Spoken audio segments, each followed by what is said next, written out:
Eto na, balik tanaw tayo. Sobre mula kay BP Sara, 50 mil na. Siniwalat ng isang dating undersecretary ng Department of Education na nakatanggap siya ng siyam na sobreng naglalaman ng 50,000 pesos mula umano kay Vice President Sara Duterte. Nako po! Tandaan nyo, yung numero 9, Shams. Nako! Sa English, 9. Oo. Ha? Sa Tagalog, Siyam. Oo, sa Kastila, 9. Anak ng tinapa, 50 mil. Siyam na sobre, siyam na beses. Oo, siyam. Siyam. 9. Oo, 9 beses. Nagbigay ng sobre. Ayun, oo. Tapos anong ginawa ni Sara nung panahon na yan?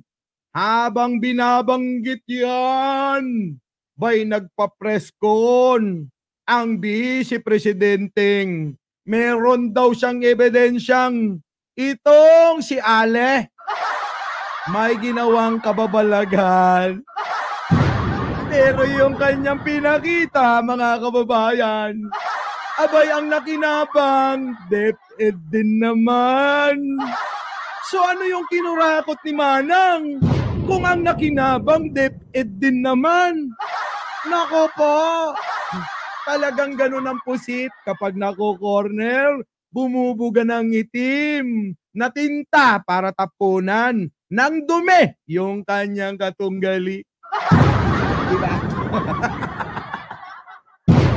Una! Saan ka pa? O, tuloy natin to. Balik tanaw to, ha?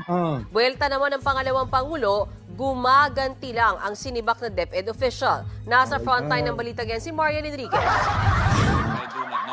Sa pagdinig kanina ng House Committee on Good Government and Public Accountability tungkol sa issue ng paggamit ng pondo ng Office of the Vice President at the... Nakto! Eto na. Kilala nyo ba to? Katukayo ko yan. Oo. Si Michael, puwa, mga kababayan. Mamaya tatalakayin natin yan. Si Michael Puwa na advisor ni Sara.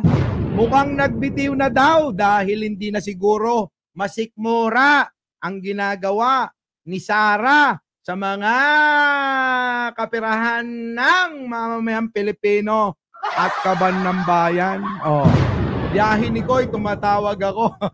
Pero mamaya na kita tatawagan dahil nakapag-umpisa na ako. Di ba? Paano yan? Puwa, bakit ka nagretiro? Ay, nag-resign? Ha? Ayaw mo na bang madamay? Dahil ba malapit nang masukol si Sara? O ikaw ay sinisave mo lang yung sarili mo? Dahil sa isang araw, lalabas ka para magsalita na rin laban kay Sara. Nako, lahat na yata ng kakampi ni Sara, mga kababayan, babaliktad na. Mukhang si Aljem na lang ang natitira. At yung mga vlogger na teka, wala na akong kilala. Mukhang naubos na rin ang mga vlogger nila. Hindi ko na nga alam kung sino pa yung manananggol niya. Tanong ko sa inyo, may natitira pa ba? Diba? Eto na, mga kababayan, tuloy natin. Balik tanaw sa nakaraan ni Sara.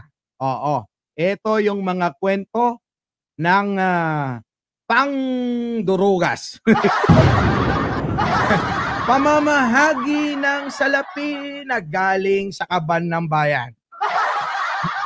Biruin ninyo ang mga tauhan. Aba, mga kababayan, kahit hindi magtrabaho, merong sobreng nakalaan. Di ba? Ito na. Department of Education, kabilang ang confidential funds, ipinakita mismo ni dating Education Undersecretary Gloria Mercado ang siyam na sobreng pinaglagyan umano ng 50,000 pesos na cash bawat isa. Ayan na nga. Buhay na buhay pa yung mahiwagang sobreng kulay puti. Aling daw ang mga ito kay Vice President Sara Duterte noong kalihim pa siya ng DepEd. Buwan-buwan daw natanggap ni Mercado at ng iba pang opisyal ng DepEd. Yan napapasok yung iba pang opisyal ng DepEd. natauhan ni Sara na hindi mo alam kung sino sila. Pero bakit ganon parang isa-isa nang naglalabasan? Undersecretary, assistant secretary, tapos biglang accountant na. So ngayon mga kababayan, alam nyo na, pag accountant ka, nako, ikaw ang naggagawa ng mga dokumento. Tinitignan mo talaga kung ano yung mga ginastos at mga natitirang pondo. Saan kaya naroon? Malalaman natin yan. Tuloy. Mga sobre mula February hanggang September 2023. The envelopes where the money was. Oh. Comsec. Oh, sabihin nyo, sinungaling to ha. Tandaan nyo, hindi to tauhan ni Presidente ha. Tauhan ni Sara. Under ng kanyang ahensya. Boss Mike, huwag ka nang maglakas ng boses. Diba? Oh, ano na? Baka sabihin nyo, ano ni Sara? Total, may nag-super chat na. Maraming salamat, ha? Sige, tuloy natin si ate.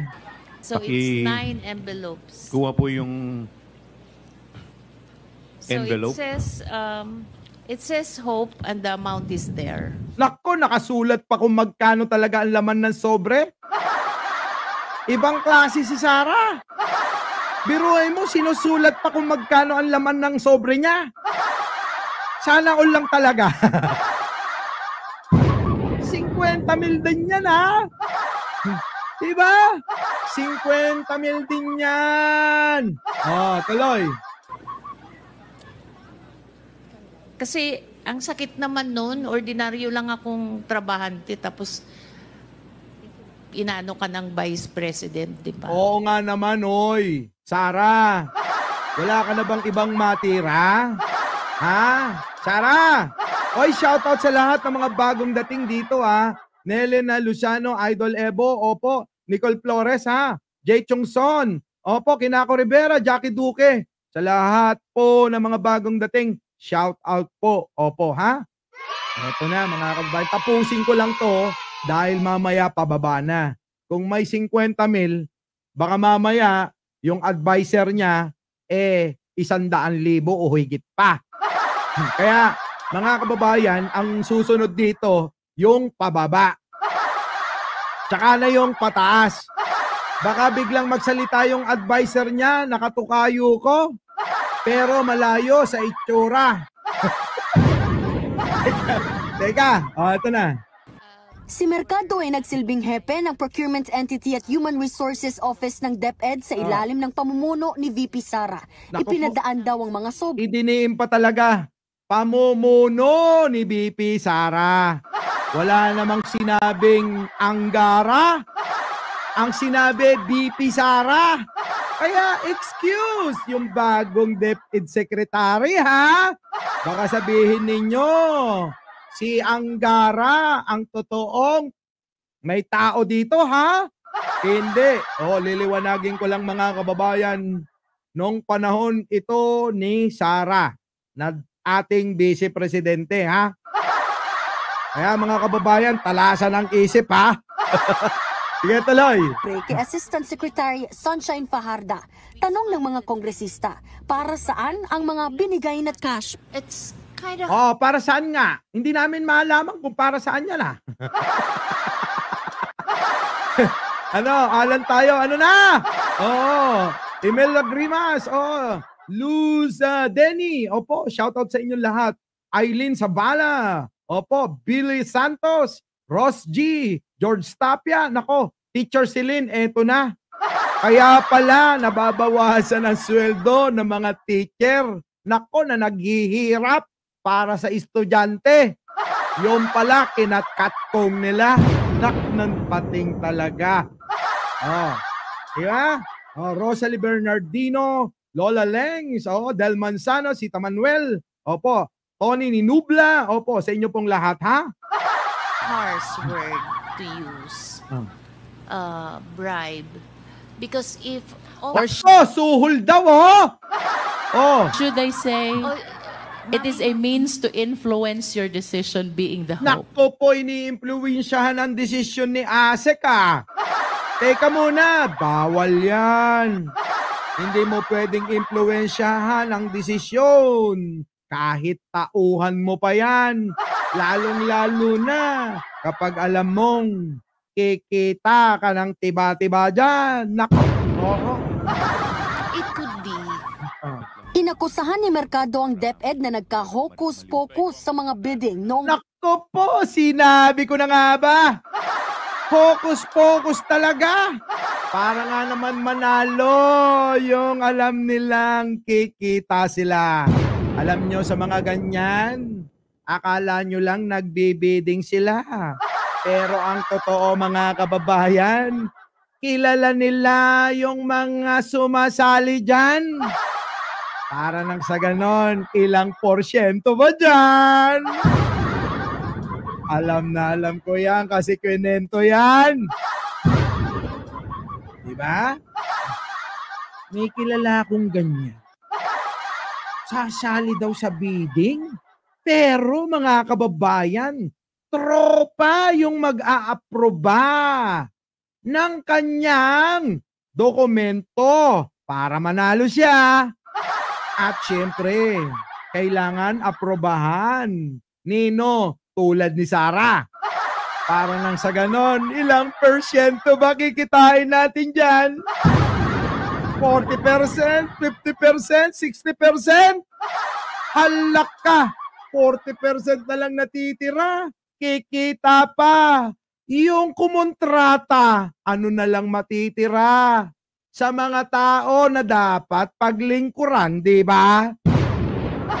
Wala na. Halos lahat gusto na nilang kunin. 10% na lang para sa serbisyo sa mga mamamayan na bumoto sa'yo. Anak ng tinapa naman. Isang ka pa. Diba? Tuloy. panahon ni VP Sara, October 2023 daw nang mapilitang mag-resign si Mercado matapos questionin ang pumalyang bidding sa computerization program ng DepEd. Ako po, yan na. Oo, nagkamali na. Siguro sabi-sabi, o isip-isip. Sayang pera na. Dahil sa'yo, ateng. Naging bato pa. Palyado yung bidding eh. Diba? Kaya, pera na sana. Naging bato pa. Oo. Oh, wait lang. May tumatawag. Oh, naka-live ako. Hoy. Ano yan? Ano nga? Sige. Sige. Okay. Diba? May tumatawag. Ay, naku po, Diyos ko. Okay, tuloy. Kinausap daw siya noon ni dating DepEd Assistant Secretary Ron Monsayak na hayaan na lang mag-usap-usap ang mga bidder. Pero pinabulaanan yan ni Monsayak. Nako, yung mga nagbibid-bid na ganyan, mga kababayan. Kwento ko lang. Ganito kasi yan, nangyayari, ha? Magbibid si ganyan. O, sasali si ganito. Yung isa pa, sasali pa. Kung ikaw na yung mananalo at gusto mong makuha yung proyekto, ganito yan. Yung mga bidder, kakausapin mo na lang. O pare, mare, wag na kayong sumali. O kaya, itaas nyo na ng todo para ako manalo. Ako na bahala sa inyo. Magkano? Yun lang naman ang tagpo. Pagkatapos ng magkano, yun, sayong-sayo na ang kita.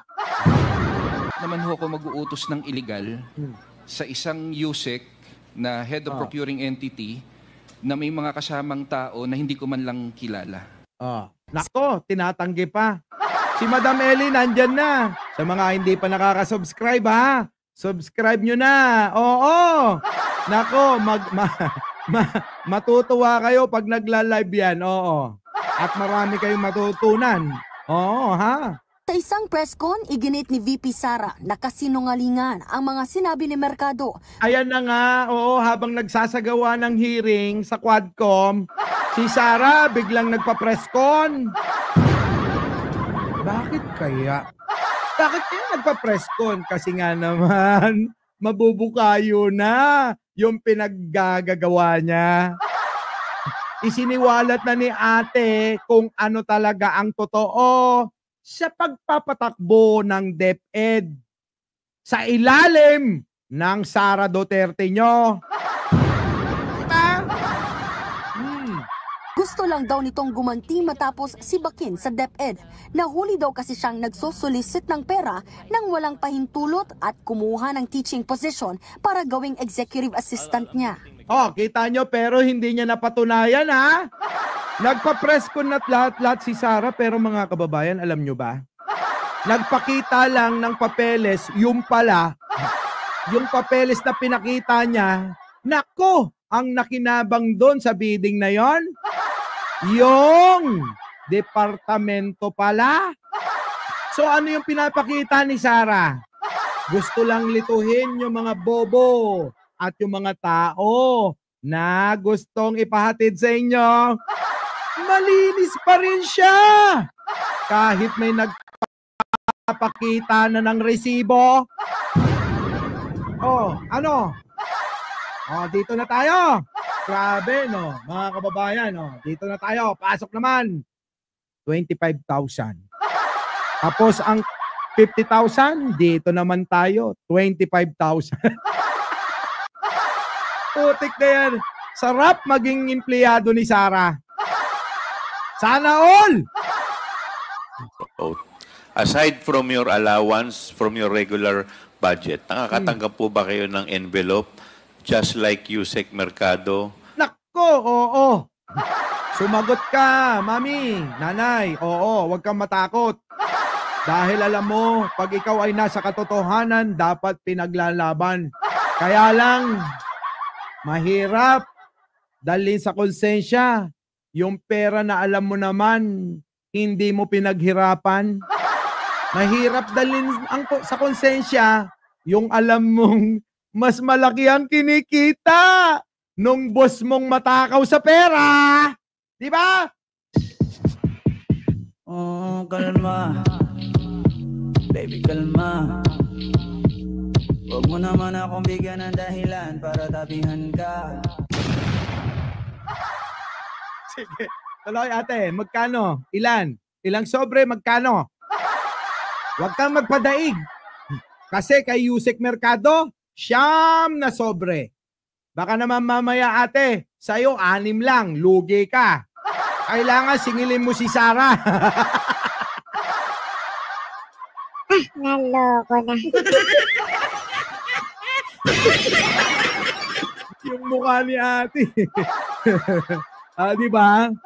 Oh, pwede ba 'yon? Oh, sino mga abogado diyan?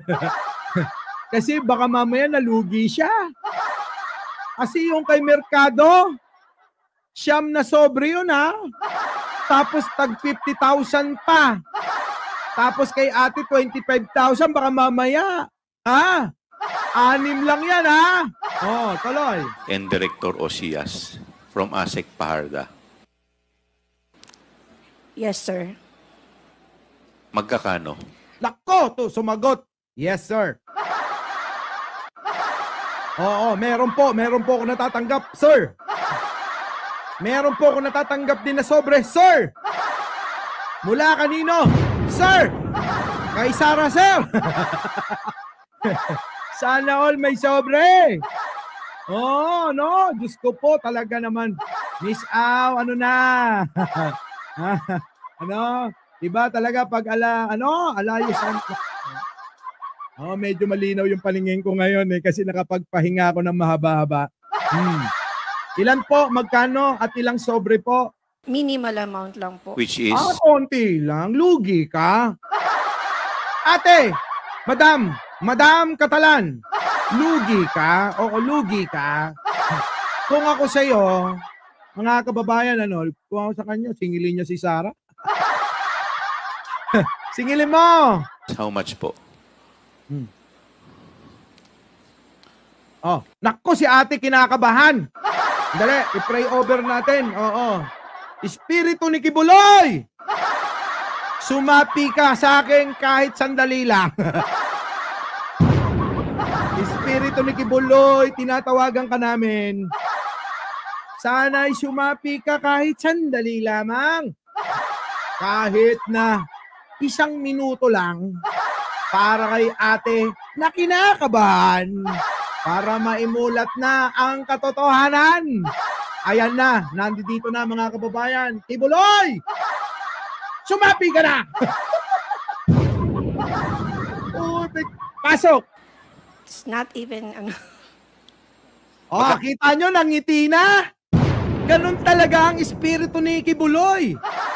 Oh, mula sa kinakabahan. Kita nyo, lumakas ang loob. Ngumiti na bigla. Saan ka ba? Sabi ko sa inyo, epektibo ang espiritu ni Pacquiao. Oh, ngingiti na, oh. Ano po? it's 25,000. 20. Ay! Ay! Ay! Ay! 25,000! Pambayad na lang ano yan, kondo ah!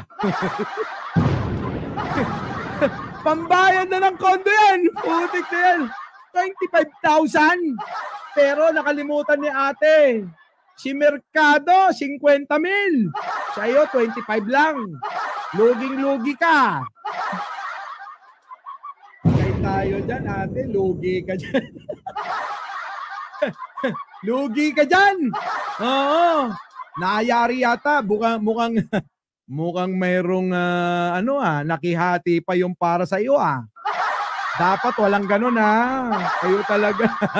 Di ba? O singilin mo na si Sarah. Sabihin mo, DP, nung nakaraan na ikaw ay nasa DepEd, yung aking binibigay na sobre, bakit 25 lang? Utik na yan. Nagreklamo pa talaga. Sige, tuloy. 5,000. How many times po? If you could recall. Ilan? Nako, hindi maalala. Sabihin mo, 9. Siyam. Oo. 9. Kwarta 9. 9. 9.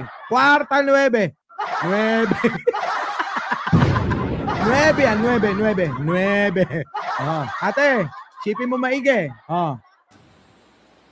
3, 9. Nako, ang daming 3. 3, 9. Parehas lang, oo. Mukhang parehas lang yung binigay. Ha? Mukhang parehas lang yung binigay. Siyam, oo. Siyam, 3. Tatlo. Siyam. Tulad din kanina. Ha? Ni Mercado, siyam din na sobre, oh. Tingin ko sabay-sabay ito binigyan. Oo. Sabay-sabay ito binigyan nung panahon ni Inday sa DepEd. Habang yung mga mag-aaral, kulang sa mga silid. Habang yung mga teacher, nagtitinda ng mga candy sa mga estudyante. Oh, kalma. Baby, kalma. Huwag mo naman akong bigyan ng dahilan para tabihan ka. Sige, tuloy. Grabe, oh! Siyam. Tatlo. Siyam nga. Ulit. Konti. Ate.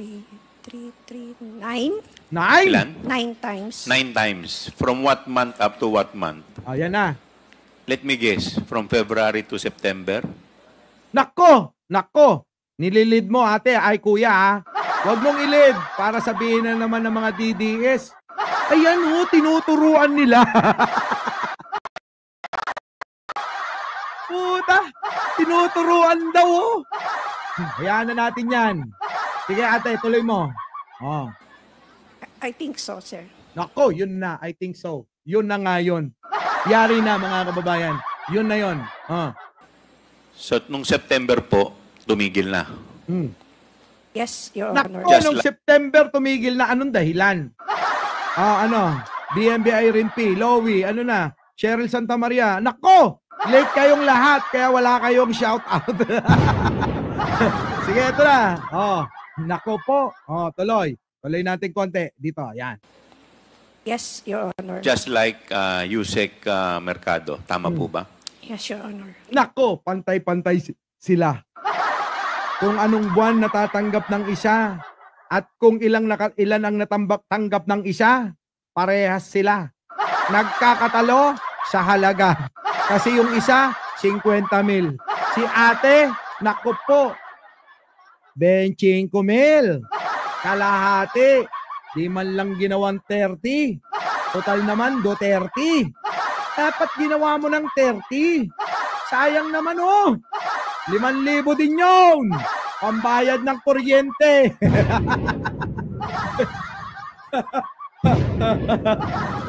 Ano? Diba, mga kababayan? Paano na to? Mga DDS, yung inyong mga sinusuportahan, puro may issue ng pangungurakot at pagnanakaw sa bayan. Ay alam nyo mga kababayan, kung patuloy pa rin kayong susuporta dyan, ewan ko na lang. Dahil baka mamaya, kunin din ang kaluluwa nyo ni Kibuloy na nakakulong dahil sa panggagahasa ng minor de edad na bata. Oh, kalma. Baby, kalma. Huwag mo naman akong bigyan ng dahilan para tapihan ka. Okay ba? Pinatay ko yung ilaw doon, sayang ko yun. Utik na buhay talaga to ni Sarah, ibang-iba, no? DIC's Kitchen, Jai, ano? Ha? Baby to Recampo, Dan Shields. Oy!